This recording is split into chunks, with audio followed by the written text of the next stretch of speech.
Welcome to The Explainer. We're about to pull back the curtain on something you do every day, flipping a light switch. Sounds simple, right? But behind that click is this incredible, real-time economic puzzle getting solved, constantly. It's a high-stakes balancing act, and today, we're going to break down exactly how it all works. All right, so let's just jump right in. It seems so basic, doesn't it? You need power, you get power. Easy. But what's really going on behind that simple action is this massive, continent-spanning machine making millions of decisions, like every second. And the heart of all that decision-making, it's not just about what power is available, it's about what's cheapest. So here's how we're going to tackle this. We'll start with the big picture, the main economic puzzle. Then we'll zoom in and look at how costs are balanced inside just one plant. After that, we'll talk about the problem of distance, throw time into the mix, and finally, meet the automated brain that runs the whole shebang. Okay, first up, the grid's big economic puzzle. You have to remember, our demand for electricity is never ever flat. It's going up and down all day, every day.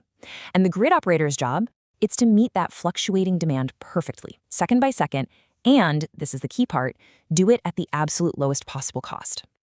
And, this isn't just some nice-to-have goal. It's a hardcore requirement. See, power companies are squeezed from two sides. On one hand, you've got regulators who set the prices you pay, so being efficient directly hits their bottom line. And on the other, well, every drop of fuel they save is obviously better for their budget and for the planet. So it all comes down to one thing: maximum efficiency. And that pressure for efficiency brings us to the core idea for today, a concept called economic dispatch. That's the fancy name for the process of figuring out the absolute cheapest combination of power plants to use to meet demand, right now. Think of it like the master economic algorithm that's constantly running the grid. So to really get how this works, we've got to start small. Let's just forget about the whole grid for a second. Let's just imagine we're inside one single power plant, and it has a couple of different generators.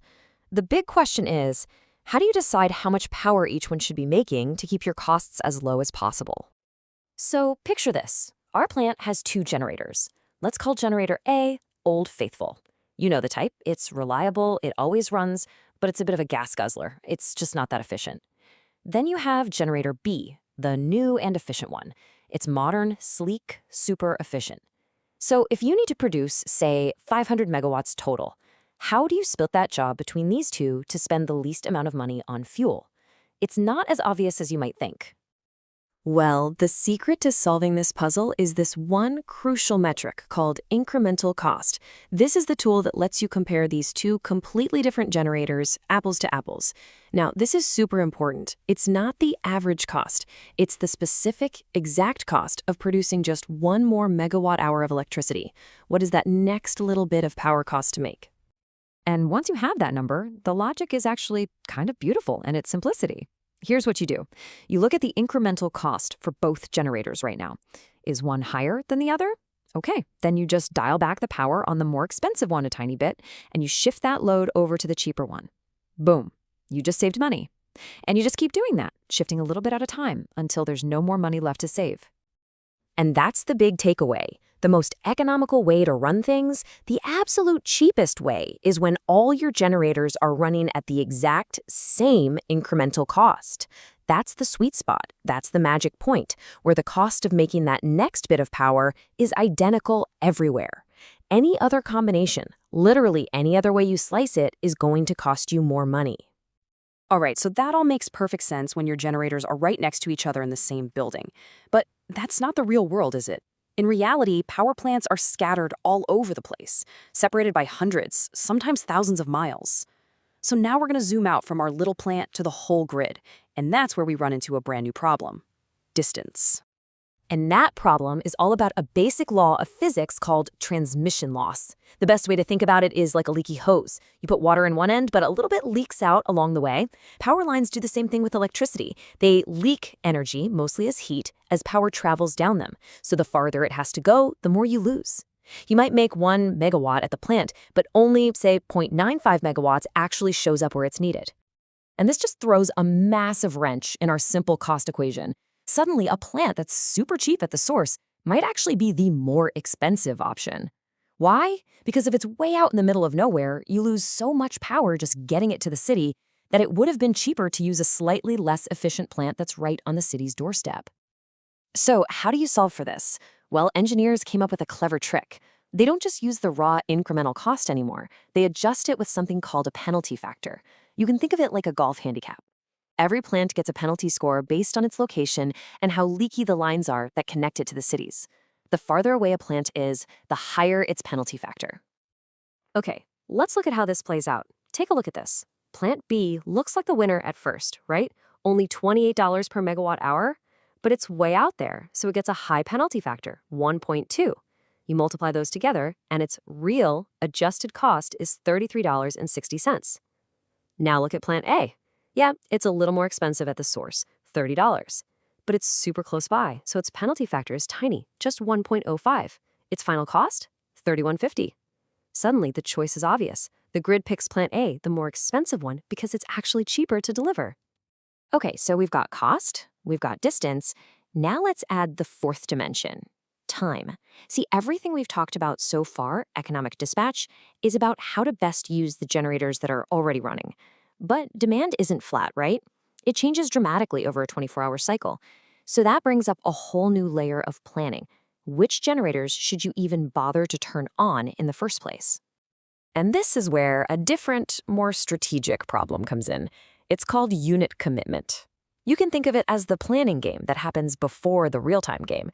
Grid operators look at things like weather forecasts, what day of the week it is, and they predict tomorrow's demand. Then they create a master plan, an hour-by-hour schedule of which power plants need to start up, which need to shut down, all to meet that future demand at the lowest possible cost. But of course, it's not that simple. This game has a ton of rules you have to follow. For example, you always need to have spinning reserve. That's extra capacity that's already running and ready to go instantly if a plant suddenly trips offline. Then you have physical limits. You can't just flip a giant coal or nuclear plant on and off like a light switch. They have minimum times they have to stay on or stay off. And some plants are just must run. They have to be online for the health of the grid in that area, even if they're expensive. So let's recap. We've got unit commitment, planning out the day ahead. We've got economic dispatch, juggling the costs of running plants second by second.